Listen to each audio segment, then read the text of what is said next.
Mais uma vez, bom dia para todos. Chegamos aí à metade do curso, né? Começando aí o capítulo 6. São 11 capítulos, então vamos avançar um pouquinho aí além da metade do curso. Tô com um pouquinho de problema na garganta hoje, e vocês me perdoem aí pelos arranhões, tá? É, Hoje falaremos então de roteamento estático. É um tema bem tranquilo de compreensão, bem tranquilo de configurar também, então passaremos aí pela parte teórica e depois pela parte prática, como já é de costume. A seção 6.1 ela fala para a gente um pouquinho da implementação de roteamento estático. E começa falando do seguinte: a gente pode acessar uma rede remota de duas maneiras. Através da inserção manual de rotas estáticas, que indicam para o roteador como alcançar aquela rede remota, e também dinamicamente através de protocolos de roteamento dinâmicos que após ativar na rede, após configurar adequadamente na rede, eles trocam informações entre si de forma a descobrir qual o melhor caminho para alcançar determinada rede remota. E aí esse melhor caminho depende muito da métrica desse protocolo. Cada um vai ter uma métrica diferente que pode ou não levar por caminhos diferentes. Mas por que é interessante a utilização de roteamento estático? Roteamento estático normalmente é um roteamento mais seguro, porque os roteadores não ficam anunciando, ou seja, propagando rotas na rede. Quem faz isso é você diretamente no próprio roteador. Consome menos largura de banda, tendo em vista que eu não preciso de ficar trocando informações de roteamento. Isso é uma vantagem em termos de economia de largura de banda. Eu não preciso utilizar aí processamento do CPU para calcular a rota. Na verdade, quem está calculando e inserindo essas rotas sou eu que estou pensando e não o roteador. E me dá a vantagem também de conhecer o caminho fim a fim. Se eu configurar um roteamento estático fim a fim, eu conheço ali do começo até o fim do caminho qual o percurso que aquela mensagem vai percorrer.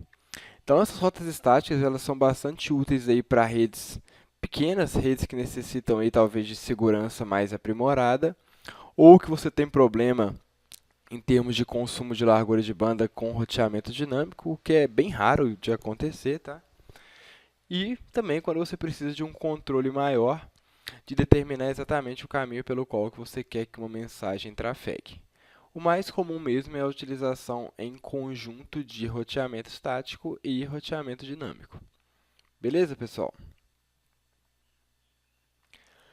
Bom, aqui tem alguns exemplos para a gente de quando essas rotas estáticas devem ou podem ser utilizadas. Então, alguns usos principais. Primeiro são as redes menores, né? Por facilitar aí a manutenção da nossa tabela de roteamento, em redes menores é comum a utilização de rotas estáticas. Se eu tenho dois, três roteadores, não tem nem muito sentido eu configurar ali um roteamento dinâmico para isso. É muito comum também a utilização de rotas estáticas a partir ali e para as redes stub. O que é uma rede stub? É uma rede que só tem um vizinho, quando um roteador só tem um vizinho. Então, por exemplo, R1 aqui, para comunicar com outras redes, ele precisa de passar por R2. Não preciso preocupar na criação de 1 milhão de rotas, né? Uma rota default, uma rota padrão, indicando aqui para R2, é a minha única saída possível. Então, uma outra utilização muito comum é quando a gente precisa também de criar uma rota padrão.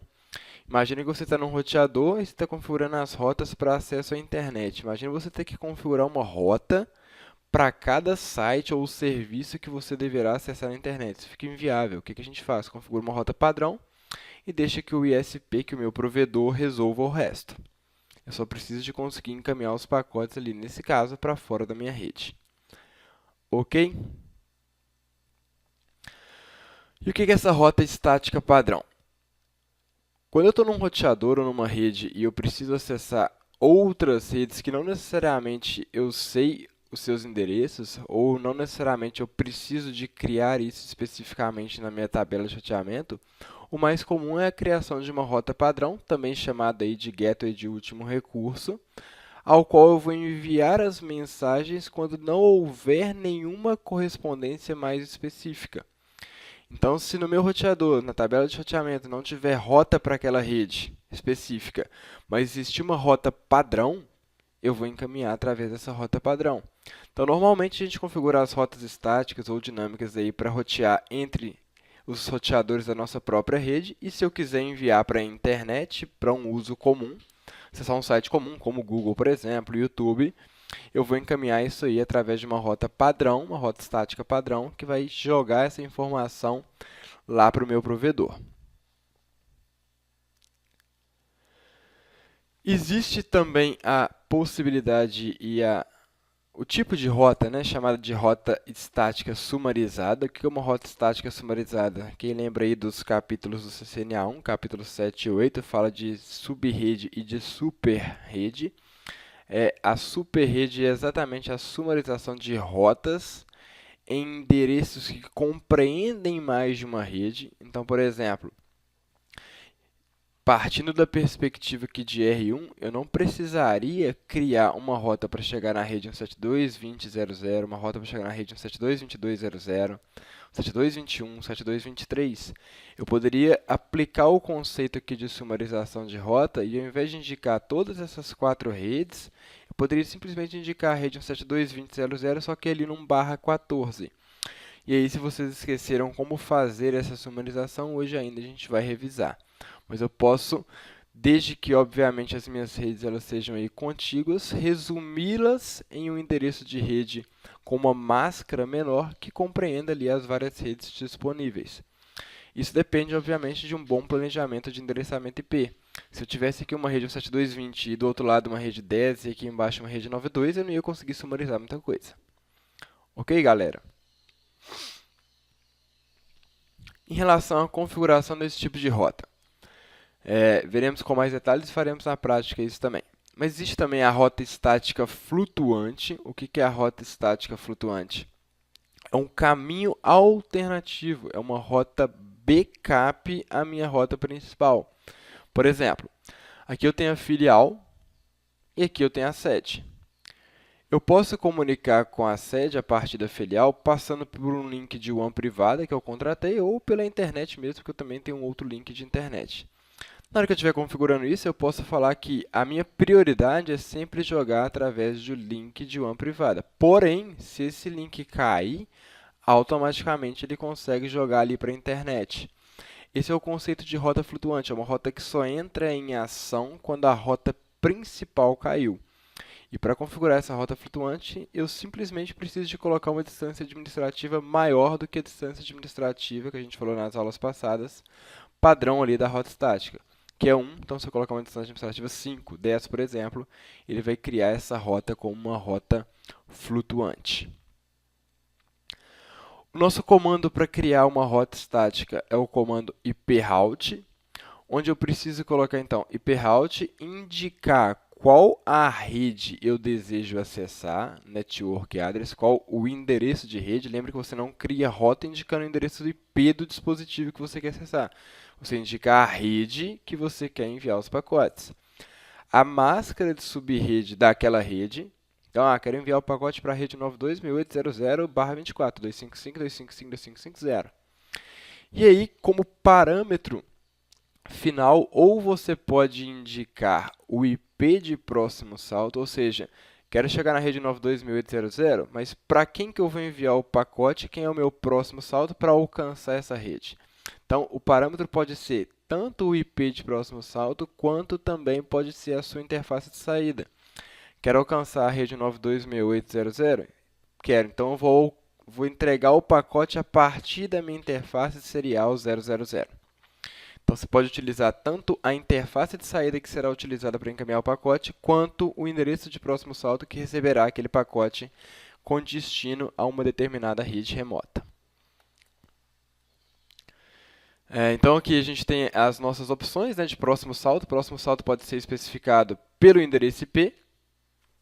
Então, partindo da perspectiva de R1, quero alcançar a rede 92.168.0. Poderia fazer o seguinte, criar um comando iproute 192.168 ponto 2.0 com IP de próximo salto 172.16.2.2, ou seja, R1, se quiser chegar nessa rede aqui, vai encaminhar um pacote para R2 através da interface 172.16.2.2, do IP dessa interface. Ou eu poderia também indicar a minha interface de saída. Ah, eu quero alcançar essa mesma rede? Quero. Vou entregar o pacote via serial 000. Ele vai chegar aonde? No mesmo local aqui que se tivesse colocado o IP de próximo salto. E também existe a opção de rota estática totalmente especificada. Isso era mais utilizado antigamente, quando existia aí alguns certos problemas em relação ao roteamento. E aí você precisava indicar o IP de próximo salto e a sua interface de saída. Hoje já não é mais tão necessário, o roteador consegue fazer essa consulta. Para configurar então uma rota estática de próximo salto, é o mesmo procedimento. Vou colocar simplesmente o comando iproute, a rede que eu quero alcançar. Então, eu quero alcançar a rede 172.16.1.0. Quero alcançar essa rede aqui. Máscara barra 24. Para quem que eu vou entregar o pacote? Para 172.16.2.2. Então, tanto para alcançar essa rede aqui, quanto a rede aqui entre os dois roteadores, quanto a LAN aqui de R3, eu vou encaminhar sempre aonde? Via 172.16.2.2. Então, essa é uma das opções, indicar o endereço IP de próximo salto. Como que isso aparece na minha tabela de roteamento? Me mostra a rede que eu quero chegar e me mostra através de quem que eu vou sair, qual o meu próximo salto. Eu posso também, como acabamos de falar, fazer essa configuração indicando a minha interface de saída. O comando é o mesmo, só que ao invés de indicar ali o IP de próximo salto, 172.16.2.2, eu vou indicar a minha interface de saída, serial 000. Vai dar no mesmo. Só que a gente tem recomendações. Alguém entrou com o áudio aberto.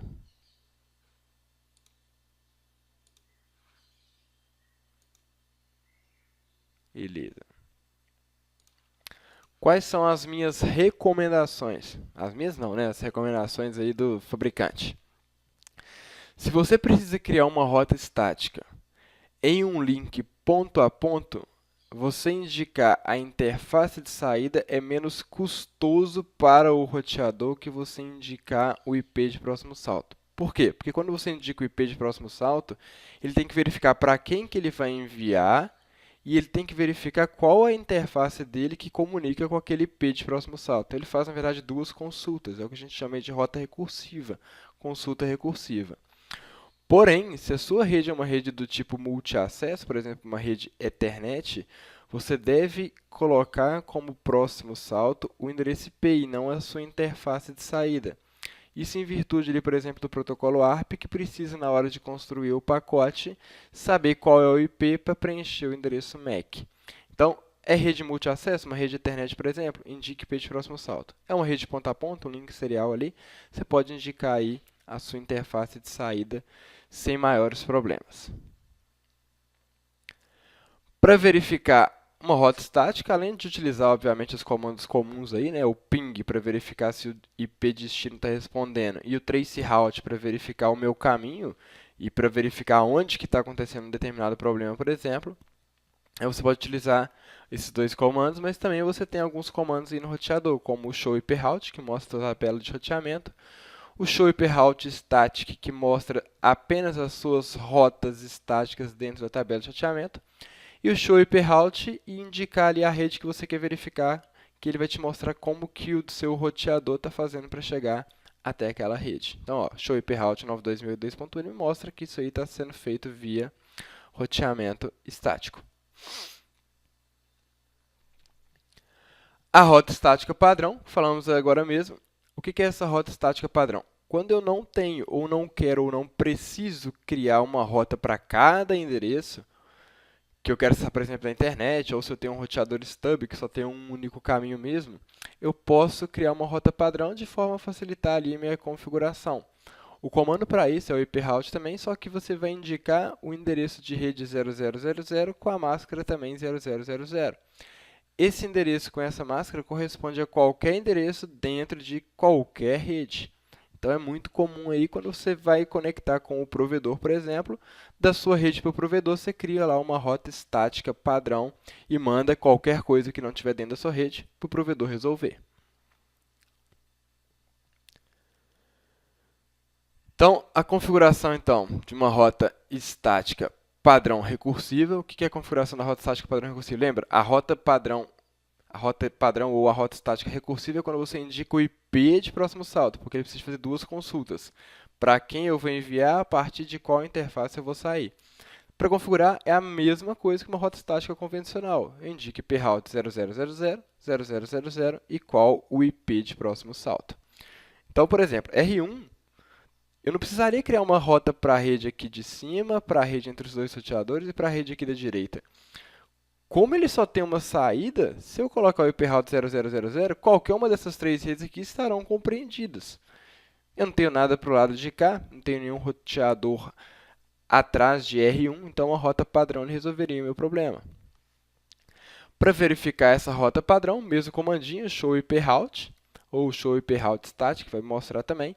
E você vai ver que ele vai mostrar da seguinte maneira: o ponto-chave que você precisa observar aqui em IPv4 é a presença do asterisco. A presença do asterisco vai indicar aqui que é uma rota default, uma rota padrão. E, obviamente, também aqui o 0000, que está indicando aí qualquer rota, qualquer rede. Belezinha?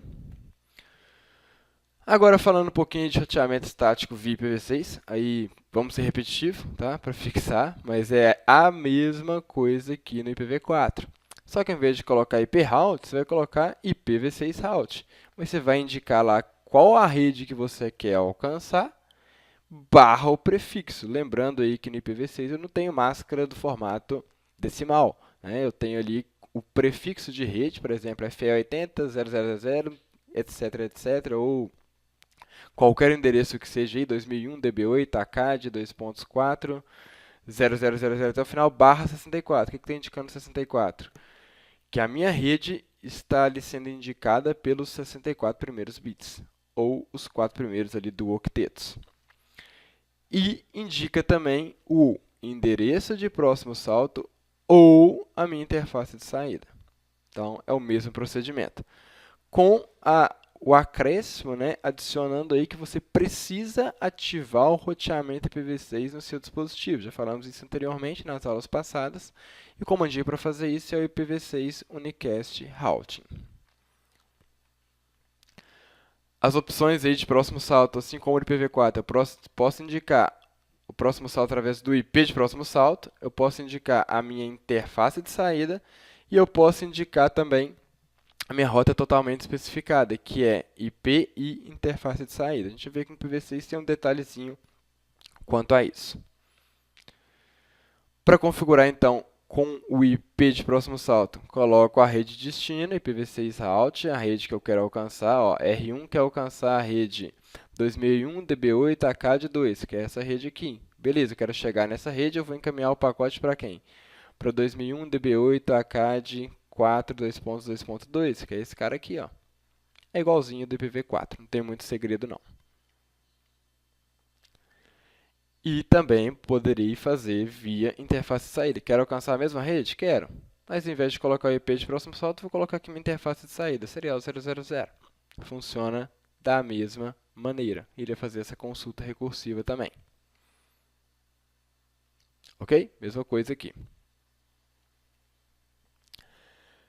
E eu posso fazer a rota estática totalmente especificada. Aí tem um detalhe no IPv6 aqui. Se eu indicar como próximo salto o endereço IPv6 de link local, eu preciso utilizar uma rota estática totalmente especificada. Então, esse endereço aqui, por exemplo, essa interface, ela poderia ter aqui o IP de link local FE80.2.2.2, mas também o IP global 2001, DB8, ACAD 4, final 6. Se eu indicar o endereço global, eu não preciso de indicar também a interface. Mas se eu indicar o IP de próximo salto como o endereço de link local, eu preciso indicar também a minha interface de saída. Porque esse endereço de link local ele pode se repetir, então eu preciso de ter essa correspondência. Beleza? Se você tentar fazer diferente, você vai receber uma mensagem de erro aí. Para verificar as rotas estáticas, mesma coisa, o ping, o tracecert, ou o show IPv6 route, o show IPv6 route static o show IPv6 route e a rede que você quer alcançar, da mesma maneira que no IPv4. Não tem muito segredo não. A rota estática padrão no IPv6, assim como no IPv4, tem as mesmas funcionalidades, serve para as mesmas coisas, só que ela é indicada aqui pela rota dois pontos, dois pontos, barra zero. Lembra, dois pontos é uma sequência de zero. Se não tem nada aqui, é tudo zero. Barra zero identifica que o meu prefixo é de todas as redes, não preciso de nada corresponder. Então, o que indica uma rota default no IPv6, uma rota padrão, é isso aqui, ó, dois pontos, barra zero. E aí eu indico ou o IP de próximo salto ou interface de saída. Se eu quiser colocar com IP de próximo salto, IPv6 route 2.2.0 e quem é o IP de próximo salto. Para verificar isso aí no seu roteador, show IPv6 route static, ele vai te mostrar do mesmo jeito. Ok? Uma outra observação aqui importante é que aqui ele não mostra o asteriscozinho falando lá que é o getter de último recurso, que é uma rota default. A chave para você identificar que isso aqui é uma rota estática padrão IPv6, uma rota default, é o 2.2.0. Então, precisa estar observando isso aí. Então, se ele não tiver nenhuma outra correspondência, ele vai entregar para esse cara aqui, ó, 2001 DB8 ACAD 4 2.2.2. Revisando aí rapidinho o CIDR e o VLSM, né, o CIDR VLSM. Lembrando que antigamente, quando foi criado lá o conceito de endereçamento IP, existia lá o conceito de classes, bem antigo, né? ABC para endereçar os dispositivos aí das nossas redes, AD multicast, AE reservado, cada um com um tamanho diferente. E essas classes eram definidas aí pelo primeiro octeto. E existia então aí classe A, B e C para endereçar os hosts, a classe A ia do 0 ao 127, a classe B do 128.91, classe C 192.223. Existiam as máscaras de subrede padrão para essas classes. Classe A era um barra 8, era 255.000. A classe B, um barra 16, 255.255.255.0. A classe C, um barra 24, 255.255.255.0. Isso aí vocês já estão carecas de saber, assim, espero, porque tem que saber, tá? Então, deu dúvida, volta lá no CCNA 1, no capítulo 7 e 8 e refaça os exercícios, reveja os vídeos, que é bem tranquilo. Mas esse conceito de classe completa, classful, ele gera muito desperdício. Então, as empresas começavam a comprar, por exemplo, uma rede classe A e consumir ali uma quantidade absurda de esse tanto de hosts aqui, o que não tinha muito sentido, né? Eu quase nunca vou precisar desse tamanho de endereçamento ali. Então, esse conceito ele foi gerado no começo, mas rapidamente foi perceptível que geraria uma grande quantidade de desperdício. Por esse motivo, então, o CIDR, o roteamento entre domínios sem classe, foi criado de forma que não preciso mais trabalhar com o conceito de classe. Eu vou trabalhar aí com o comprimento do meu prefixo, que vai me indicar qual o tamanho das minhas redes. Então, os seus provedores, por exemplo, eles não eram mais obrigados e limitados a trabalhar no barra 8, barra 16 ou barra 24. O cliente precisa de 2 hosts, vou entregar 250 para ele. Não tem sentido. O cliente precisa de 300 hosts. Vou entregar alguns mil para eles. Então, não é uma coisa viável em relação a endereçamento IP. Já teria se esgotado há muito mais tempo. O pessoal está fazendo muito barulho aqui, que ligou uma furadeira aqui. O vizinho. Aqui todo sábado é obra. Tá tranquilo? Deixa eu ver se está de boa, se o áudio está incomodando aí. Tá tranquilo o barulho?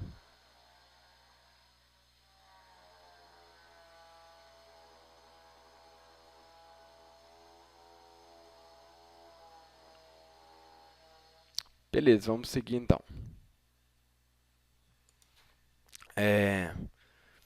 Falando aí agora sobre sumarização, que é o meu resumo de rotas. Lembrando, por exemplo, eu tenho aqui as redes 192.168.0.0/23, 192.168.2.0, 4.0, a 8.0, cada um aí com o tamanho da sua máscara. Mas eu posso resumir isso aqui tudo em uma rede que compreenda todas essas redes. Para fazer isso, a gente tem os passinhos básicos, vamos fazer daqui a pouquinho, mostrando isso aí com mais detalhes, mas eu preciso listar as minhas redes no formato binário, naquela porção onde elas se diferem, contar quantos bits de ordem mais alta, ou seja, os bits mais à esquerda são correspondentes. E ali, quando eu descobrir qual é essa quantidade, eu vou saber aonde que eu vou parar, qual é o tamanho da minha rede, 1/20 ali, por exemplo, que for o resultado. Copio esses bits de novo e completo o restante com 0 para saber o meu endereço de rede. Se não lembrou, não preocupa não, que a pouquinho tem um exemplo que vai facilitar isso aí para vocês. Mas olha os resultados práticos. Eu poderia ter feito aqui sem sumarização de redes, criado lá a rede 172.16.00, 17, 18, 19, 20, 21, criado todas essas redes. Ou eu poderia ter simplesmente sumarizado e colocado aqui no 172.16.00, só que com a máscara 255.248.00. Então, essa rede aqui está compreendendo todas essas outras redes. Obviamente, a sua tabela de roteamento vai ficar muito menor, mais fácil de você entender ali e te dá menos trabalho também. Ok? Voltando aí um pouquinho ainda na minha questão de subrede agora. A gente já viu nas aulas passadas, lá no CCNA1, que existe a possibilidade de divisão de uma rede em subredes e da divisão das subredes em outras subredes, meu chamado aí VLSM. E isso é mais do que comum quando eu tenho situações diferentes dessa, onde eu tenho redes com variados tamanhos e eu não tenho como fazer de outra maneira a não ser com um VLSM. Então, o que é a máscara de subrede de tamanho variável? Antigamente eu dividia lá a rede, por exemplo, uma rede com 256 hosts em 8 redes ali, com 32 IPs sendo 30 hosts. Ah, mas uma dessas redes eu quero dividir mais, eu quero dividir em redes com 4 hosts. Então, eu pegaria uma dessas redes e dividiria ali ela mais uma vez. Então, VLSM, lembra? Máscara de subrede de tamanho variável é simplesmente o fato de criar subredes de subredes. Nada mais do que isso. Aqui um outro exemplo. A rede 10.0.0/8 foi dividida lá em 256 redes/16 e uma delas foi dividida em mais 256 redes ali, /24. Agora a parte de configuração dessas redezinhas, a gente vai ver aqui a questão da sumarização de rotas. Então, esse resumo de rotas ele facilita muito em termos de organização e diminuição da tabela de roteamento. Sumarizar uma rota, sumarizar uma rede, é simplesmente a criação de redes maiores que compreendem as redes menores. Então, se eu tiver, por exemplo, lá uma rede 192.168.0.0/24 e dividir em várias redes, em 8 redes, por exemplo, de 32 IPs, eu poderia sumarizar voltando por /24. Então, é o processo inverso da divisão, é a sumarização. Como que eu faço essa sumarização? Por exemplo, quero sumarizar as redes aqui 172.20, 172.21, 172.22 e 172.23. Você vai verificar aonde que os bits são correspondência. 172 aqui está claro que ele é igual. Então, esse primeiro octeto aqui ele é igual, 172 para todo mundo. Ele difere aqui no segundo octeto. Então, represente o segundo octeto em binário. Então, ó, eu achei aqui esse binário para o 20, esse para o 21, esse para o 22, esse para o 23. Então, listei as redes em formato binário, conto quantos bits são correspondentes da esquerda para a direita, os bits de ordem mais alta. Então, eu tenho aqui 8, 9, 10, 11, 12, 13, 14 bits correspondentes. Repito esses bits correspondentes, repetir aqui, e completo o restante com o quê? Com o 0, para você achar o endereço de rede. Lembra, o endereço de rede é o primeiro endereço da rede. Então, a porção de host dele, eu achei que minha porção de rede tem 14 bits. A porção de host tem que estar toda zerada para eu descobrir o endereço de rede.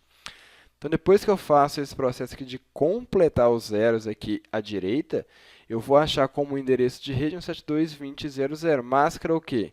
/14, porque foram 14 bits correspondentes. E a máscara /14 me dá ali o 255.252.0.0. Esse é o endereço de rede sumarizado que compreenderia essas redes todas aqui. Não é difícil, né? É bastante simples. Só precisa de colocar no papelzinho aí e praticar. Beleza? O mesmo vale para IPv6, tá? É o mesmo processo para sumarização de redes em IPv6. Olha o exemplo prático aqui. Listo todos os meus prefixos, meus endereços de rede e identifica onde eles são divergentes, onde eles são diferentes. Então, está claro que os 3 primeiros do octeto eles são iguais, eles são diferentes aqui no quarto do octeto. Esse do octeto eu vou expandir ele se ele estiver abreviado para facilitar a minha visualização, tá? Depois você nem precisa fazer isso, que é meio automático. Converto essa parte onde eles são diferentes em decimal, em binário, perdão, para você verificar ali bit a bit até onde que eles são correspondentes.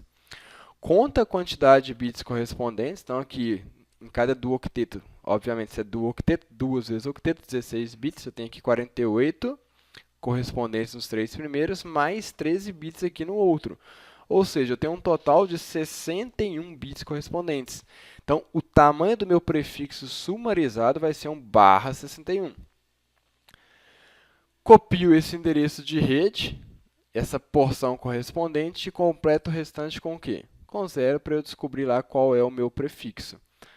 Volto ele aí para o meu hexadecimal, achei ali o endereço de rede 2001, 0db8, ACAD 0000, só que agora /61. Lembrando que você pode abreviar ele também, isso não faz a menor diferença, tá? O seu dispositivo entende. Então, o mesmo processo. Lista as redes, verifica onde são diferentes, coloca a parte onde são diferentes em binário, conta quantos bits são correspondentes, repita esses bits completando o restante à direita com 0, que você vai achar o endereço de rede e a porção que é correspondente, você vai achar lá o tamanho do seu prefixo. Nada mais, nada menos do que isso. Para configurar, do mesmo jeito, coloco a rotinha, em vez de indicar 4 rotas, poderia colocar uma rota só que ao invés de /64, /61, meu endereço sumarizado, igualzinho a gente fez no IPv4.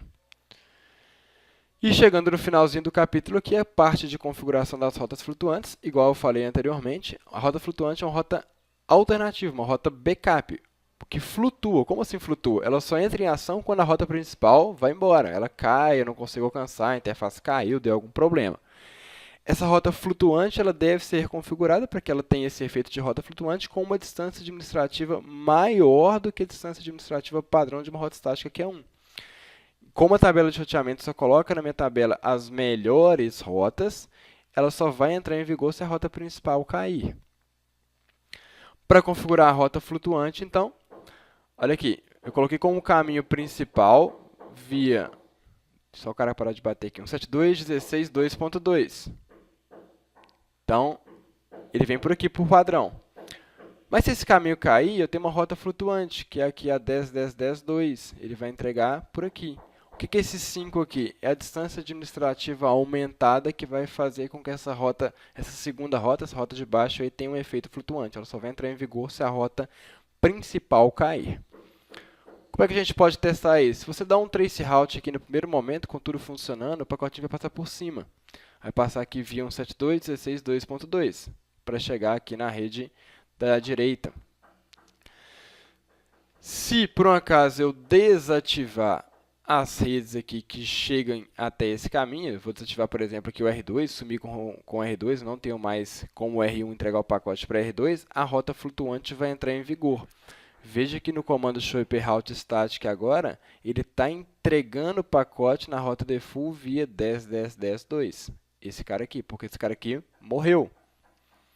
E olha a diferença. Antigamente era distância administrativa 1, agora está aqui distância administrativa 5. Se eu der o trace route, você vai ver que agora ele vai encaminhar via 10.10.10.2. Ele não fez o triângulo aqui, ele foi direto. Ok?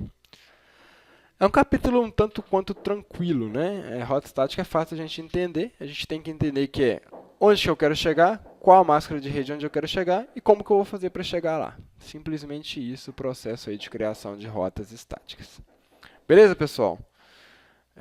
Alguma perguntinha aí antes da parte prática? Vou abrir aqui A parte prática vai ser bastante interessante hoje. Vamos fazer o backup, a redezinha já cresceu agora, né?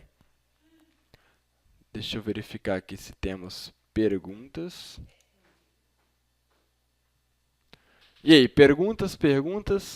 Pode mandar no chat aí, vou dar uns 5 minutinhos de perguntas.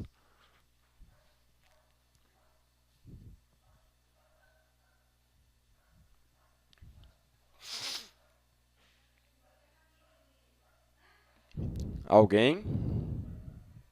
Se não tiver, fala também que não tem.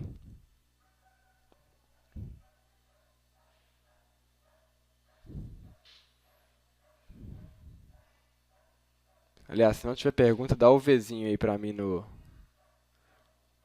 Marcelo sem perguntas, Felipe Alves sem perguntas, Hilton sem pergunta. O Jonathan deve estar subindo os posts aí, né, Jonathan? Beleza. Vamos lá então, vamos para a parte prática aqui.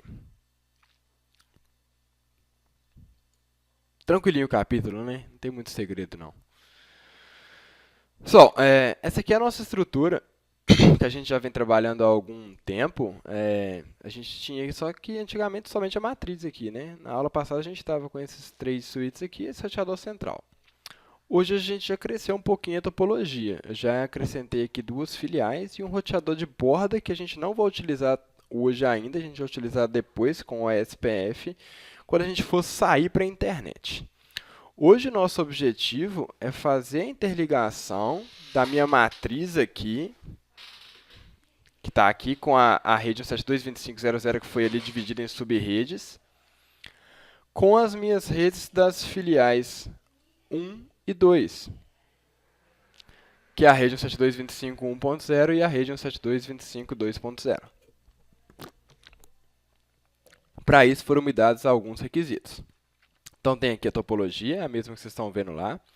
Tem também a tabelinha de redes, sub-redes e VLANs, tá? Na filial 1 e na filial 2 eu não criei VLANs, tá? Para o nosso foco aqui agora é roteamento estático, mas depois se quiser brincar aí, cria VLAN, faz, segmenta, coloca coisas de segurança ali, que tá tudo sem segurança. O pessoal da filial é porco e não fez nada de proteção na rede, a rede está default. Beleza? Aí vocês acrescentam lá funcionalidades de acordo com o que vocês precisarem. Ou até no finalzinho do curso também a gente faz um capítulo de vamos verificar o que pode melhorar nessa rede. Então tem aqui a minha tabela de endereçamento, também está descrito lá. Bom, vamos lá. Eu vou ter rotas principais e eu vou ter rotas backup para chegar aos meus destinos. Primeiro, vou configurar em R central uma rota estática para alcançar a filial 1 pelo caminho mais curto possível. Estou considerando que, por exemplo, todo mundo aqui tem a mesma velocidade, o link. Então, o caminho mais curto possível, ou seja, o melhor caminho, seria de R central direto para a filial 1 e não fazendo isso aqui, né? Então, vou configurar em R central como chegar na filial 1 através do caminho mais curto possível. Aí vamos variar a configuração, alguns a gente coloca lá IP de próximo salto, outros a gente coloca interface de saída. Então, estou logando aqui, lembrando de mim e com a senha Cisco, depois class para autenticar. Vamos lá. Para criar a rota IP route, qual a rede eu quero chegar? 172.25.1.0.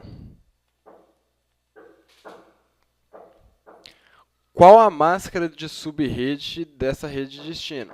Barra 24. Pessoal, o barulho está muito aí? Que agora a galera tá batendo pra caramba aqui. Se for, a gente dá um pausezinho rapidinho.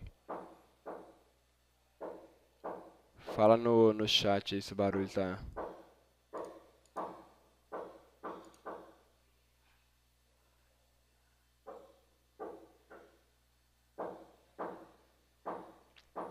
Podemos seguir?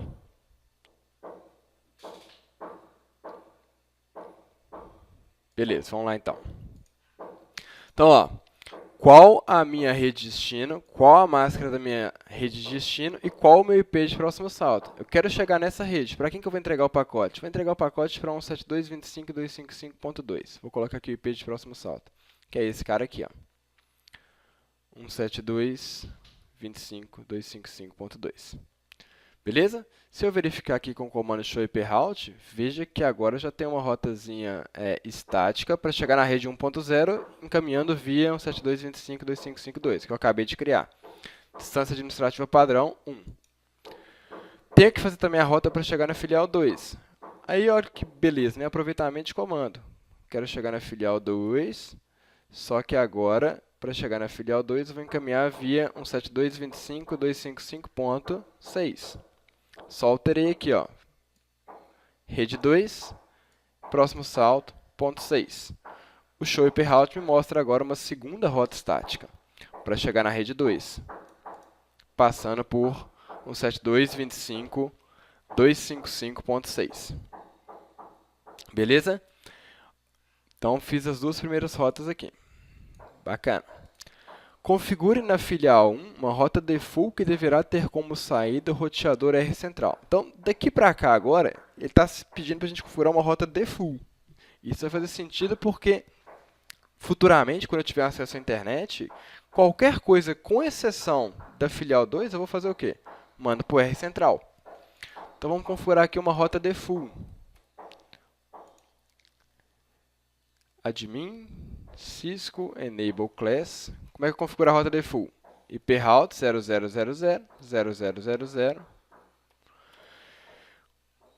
Quero entregar a rota default aqui para o R central. Então, vou colocar o IP de próximo salto 172.25.255. O quê? 1 aqui. Ou, aliás, vamos colocar a interface de saída. A interface de saída aqui é serial 000. Vou colocar o serial 000. Ele me dá uma mensagem falando o seguinte, ó, se essa não for uma interface ponta a ponta, você pode ter problema, mas essa é uma interface ponta a ponta. Então, não vou ter problema. Vou configurar também a rota default aqui na filial 2. Admin, admin, Cisco, Enable Class. IP route 0000, minha rota default, máscara default. Quem é o próximo salto de filial 2? 172.25.255.5.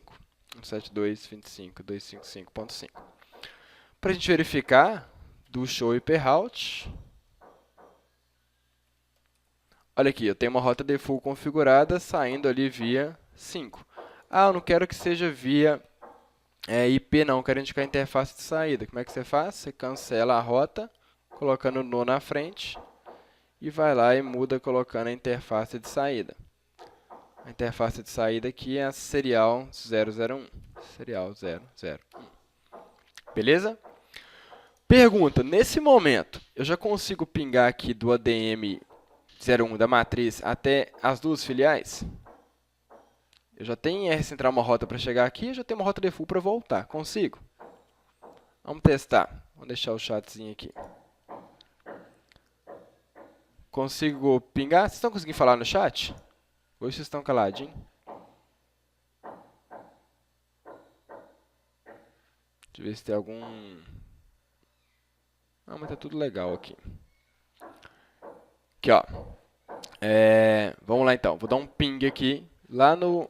Vamos pegar o IP desse cara aqui.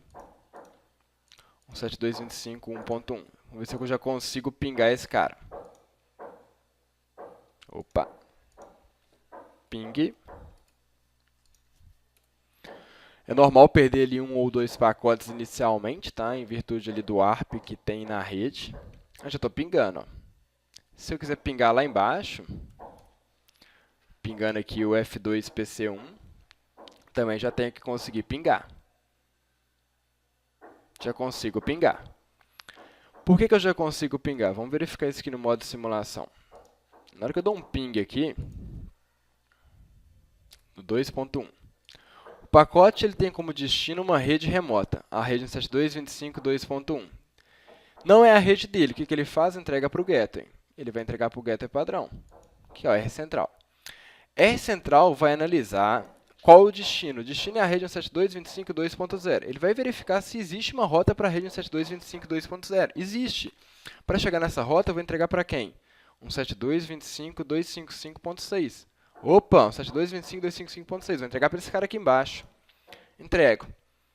Mensagem chega e ele vai responder. Ele vai responder como? O que vai sair aqui? O que chegou, o que vai sair? Eu vou entregar o pacote agora para 172.25.0.1. Vou devolver para esse cara aqui. Mando para o meu gateway. Filial 2 tem uma rota default. O que a rota default fala? Pô, qualquer rota que você quiser enviar que não tem explicitamente na tabela de roteamento, a rede 172.25.00/25 não está explícita, mas eu tenho a rota default, encaminho via serial 001. Esse cara aqui, ó. Aí chega em R central, ele tem uma rota ali para a rede 172.25.00/25, que está diretamente conectada, e ele entrega o pacote, normalmente. Ping, chegou lá com sucesso. Primeiro pingzinho aqui, ó. Beleza? Agora, uma outra pergunta, né, e uma análise aqui. Eu já consigo comunicar filial 1 com filial 2? Eu não tenho uma rota direta aqui, ó. Mas eu tenho uma rota default nas duas. Eu vou conseguir dar um ping daqui até aqui, só que passando por onde? Via R central. Como assim? Vamos lá, vou dar um ping aqui. Só fazer ele pegar o ARP aqui.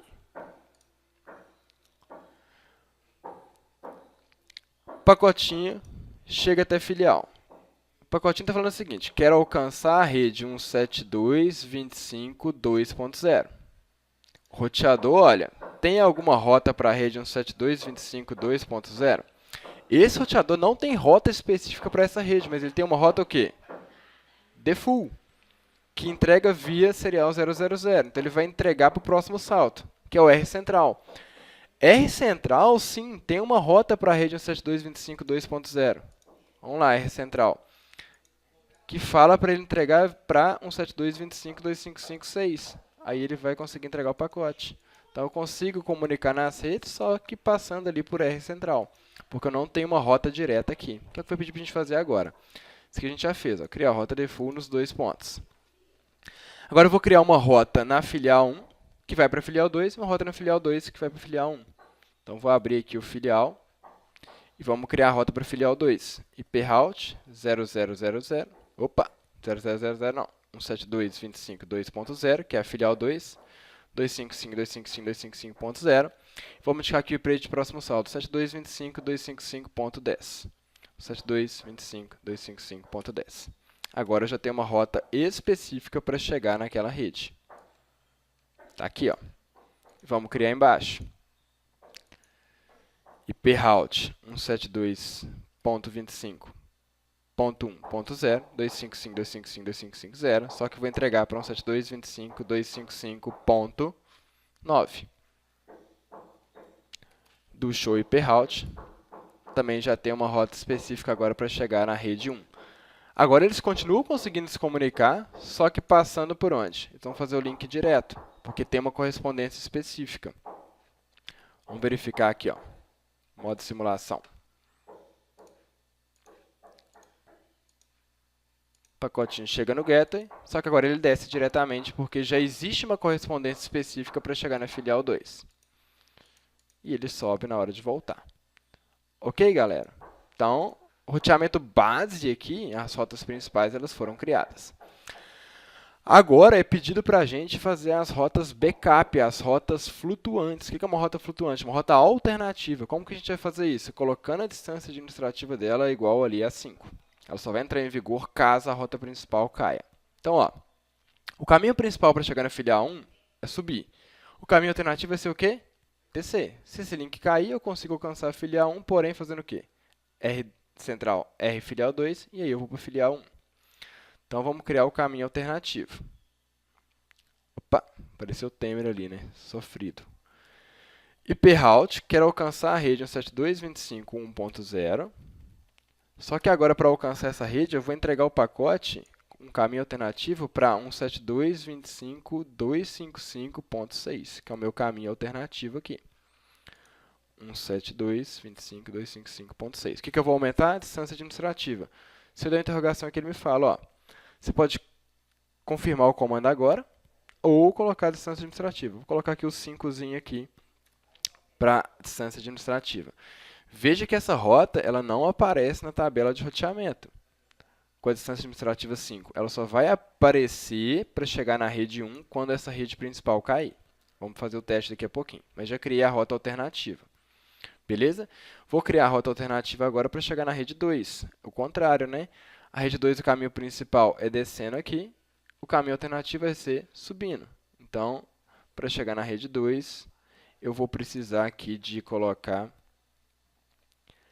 entregando o pacote para o final aqui, ponto 2. Beleza? O caminho alternativo foi aqui por cima, com a mesma distância administrativa. Vamos fazer aqui também nos outros roteadores. Sobe aí. Beleza. Então, a rota default padrão de filial para central está fazendo o quê? Passando por aqui. Vou criar a rota default padrão jogando por baixo. IP route 0000, 0000. Só que agora vai encaminhar via 172.25.255.10. Ou seja, se esse link cair, eu faço o quê? Filial 2, central. 172.25.255.10, distância administrativa 5. E aqui na filial 2, vou fazer o mesmo. IProute 0000 172.25. 25 não, né? É isso mesmo. 172.25.255.9. Então vamos lá. Vamos começar a analisar as coisas aqui. Partindo da perspectiva de R central, o show IProute me fala o seguinte. Se eu quiser alcançar a rede 172.25.2.0, eu vou encaminhar via 6. Ou seja, desço aqui. Mas, contudo, entretanto, todavia, essa rede vai cair agora. Aí nós vamos verificar o que está acontecendo. conft, vamos derrubar essa rede. Vou derrubar essa rede desativando a interface serial 001. Índice serial 001. Vou dar um shutdown nessa interface. Então, a interface caiu. Se ela caiu, eu não posso mais fazer isso aqui, né? Como que eu vou alcançar a rede? Vamos ver, ó. Antigamente falava que para chegar na rede 2, eu passava via 6 com uma distância administrativa 1. Vamos dar o show IProute aqui de novo. Olha aqui agora. Agora ele fala que para chegar na rede 2, eu vou passar via 2. Ou seja, por cima. A distância administrativa aqui está 5. Então, eu consigo continuar comunicando ali. Vamos fazer o testezinho. Consigo continuar mandando pacote. Tem alguém pingando ali ainda. Deixa o ping de lá acabar. Consigo continuar enviando pacote para a filial 2. Só que olha o caminho que ele vai percorrer. O pacote vai para o gateway. Subiu para a filial 1, que tem uma rota para a filial 2. E eu entrego a mensagem, só que através de um caminho alternativo. Mensagem chegou, sucesso. Se por um acaso essa rota voltar, ele vai retomar o caminho principal. Então, vamos dar um no shutdown nessa rota. Vou avançar o tempo aqui só para ele atualizar a tabela de roteamento. E vamos verificar no show IProute de novo. Se o caminho já saiu de 2 e foi para 6 de novo. Está vendo aqui? Para chegar na rede 172.25.2.0 já está encaminhando aqui via 6. Ou seja, rota flutuante funcionando aí tranquilamente. Beleza, pessoal? Esse era o objetivo aí da aula de hoje, fazer a interligação da matriz com as filiais, entender aí de roteamento estático, rota default, rota flutuante, de forma que você possa pensar e planejar aí adequadamente e configurar adequadamente a sua rede.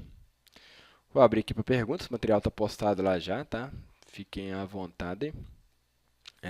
Deixa eu abrir aqui para perguntas para vocês. E aí a gente vai trocando mais ideias aqui.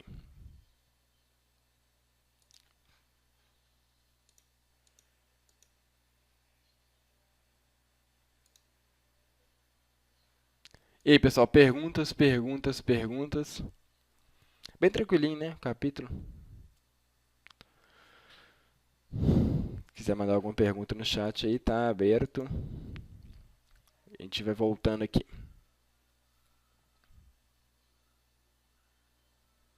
Alguém? Tranquilo, Marcelo? Felipe? Hilton?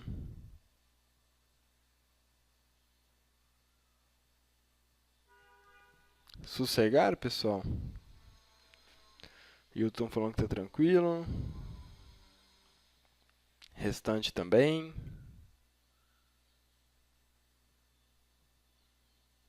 Tudo sossegado?